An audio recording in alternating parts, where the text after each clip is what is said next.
Creativity requires new ways to use or do something. By looking at ways everyday objects can be repurposed, we can design new tools, objects, and art items already available to us. Improvised storytelling is a powerful way to build ensemble and practice performance skills. Teamwork and imagination can help us explore new ideas and solve problems. Yeah. By observing the world around us and noticing the basic lines, shapes, colors, and textures, we can represent what we see in more creative ways. We are dancers. We can share something we know, think, or feel through dance. What do all these statements have in common? They are big ideas. I'm Damon Darendell.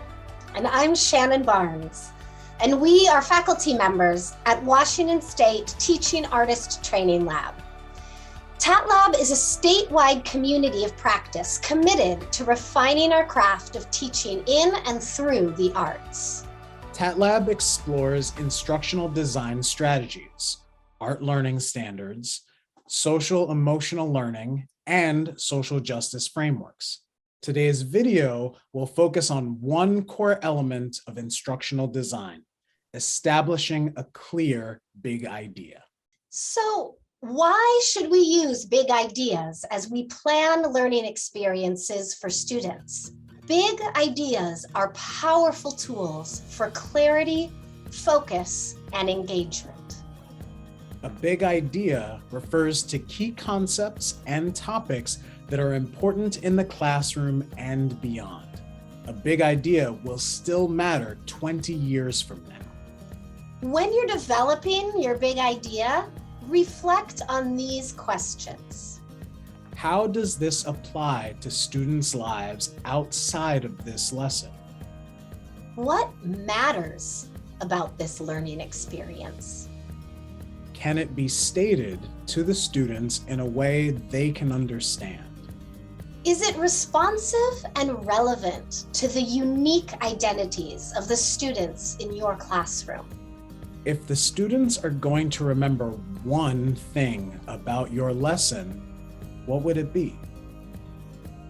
Big ideas help students and teachers get into the heart of the learning experience. TAT Lab alumni Anne-Marie Caldwell used the big idea, "We can refine our dance to make it better," in one of her dance residency classes. Collaborating classroom teacher Shari Howard Powell reflects with Shannon on how big ideas are an important part of instructional design. So each residency session focused on a specific big idea. Do you think starting dance class with a big idea helped students learn? And if so, how? Oh my goodness. The big idea is so important working with our students. The students, when they go into dance class, they're so excited. They come in and we have to say, okay, stop. Let's focus our understanding. Let's go to the big idea. Remember, this is the goals of math. So they always have these aha moments, and it refocuses the teaching. So the students are looking, so yes, dancers do this, dancers do that. Anybody have anything to add to that about the definition of this big idea?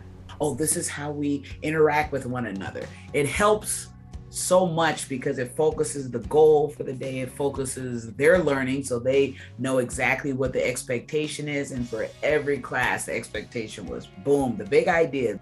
This is the important part about today and the next couple of days. This big idea is really key to what we're going to be working on. So I want to hear it again. Can I get a volunteer or two? The big idea, we can refine our dance to make it better.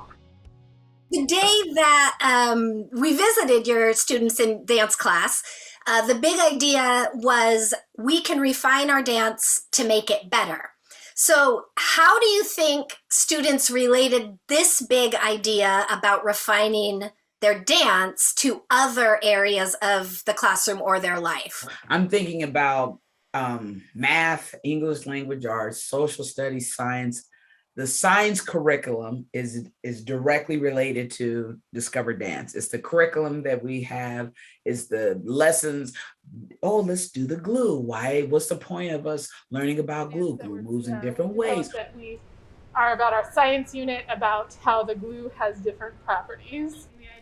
So the kids have the information from science, they look at dance, they connect it together. So it's all a understanding of real life versus, oh, dance is connected to science. Oh, and science is connected to reading.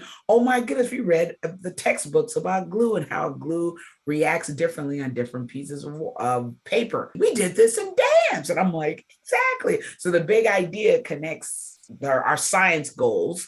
So that would correlates wonderfully. And they're making real world connection with science, with dance, everything that they do with writing. The connection is like a little web. Every subject is connected to a big idea. You synthesize the lesson, review the big idea to make sure the goal is that students will be able to, boom,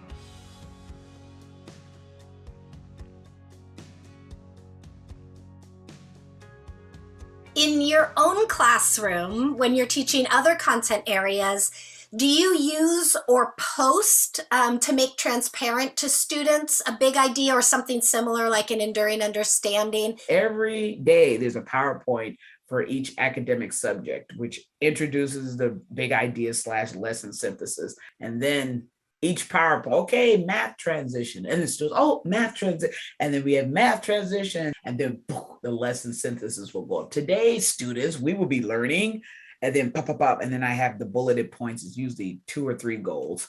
And then we start the activity. So what went well in our dance today? The beans came forward, and the following and the shaking. Nice. Could improve. Let's see, the marching to the spot, did it go better or the same or worse this time? Yeah, it went better and kind of the same. Yep, I think we can improve it a little bit and it's good. And this one got the big better for idea. sure. I give them the expectations of social studies, the expectations of math, and the students, oh, okay, so this is what, oh, yes, I remember from yesterday. So it's just to remind them, we're going to be learning, is so much fun. And just try your best. As always, just try your best. Yeah.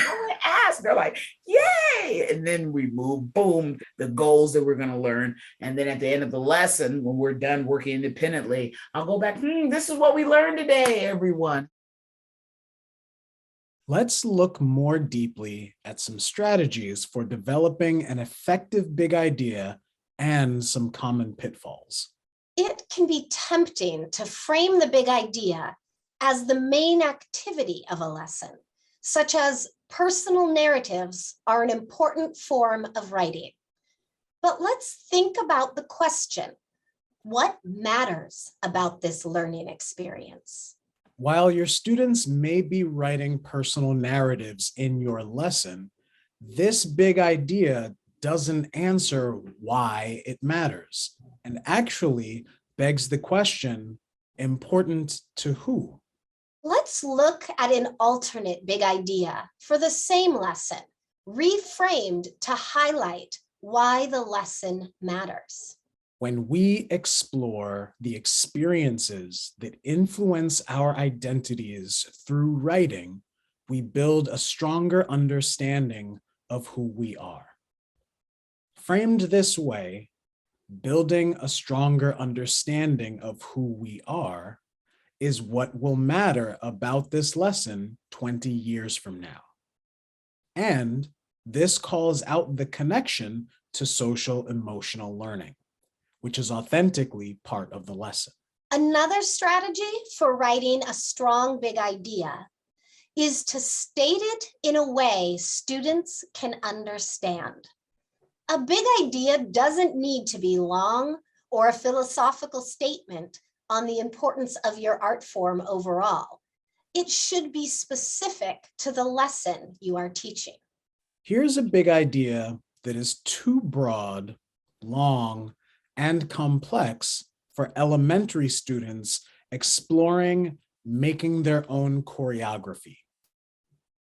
Creating dances is something people all over the world do in many different dance styles and can give you a way to express yourself through music and movement.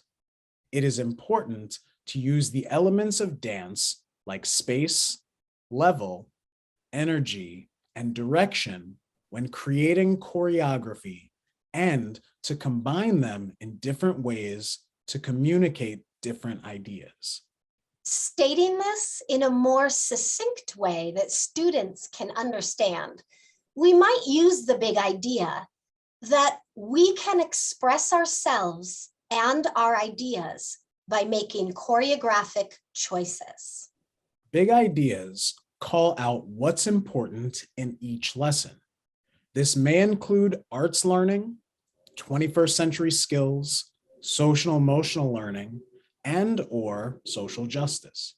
Next, some graduates of the 2021-2022 TAT Lab core program reflect on their year of working with instructional design and the big idea.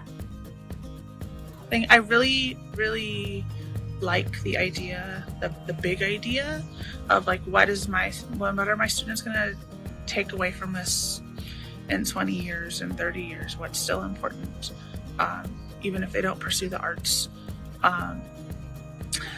as adults, and thinking about that when I'm planning projects, thinking about what they're learning,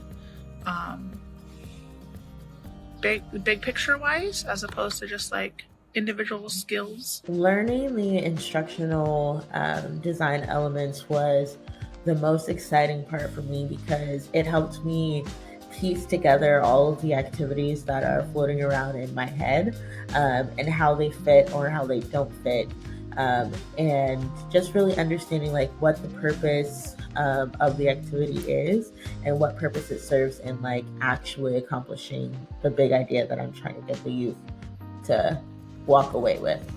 I really enjoy the focus on having a big idea for each learning objective, and that has contributed a lot to how I've planned the curriculum of the classes week by week. The focus on a big idea was very helpful. Thank you for learning with us as we explored the transformative teaching tool of the big idea.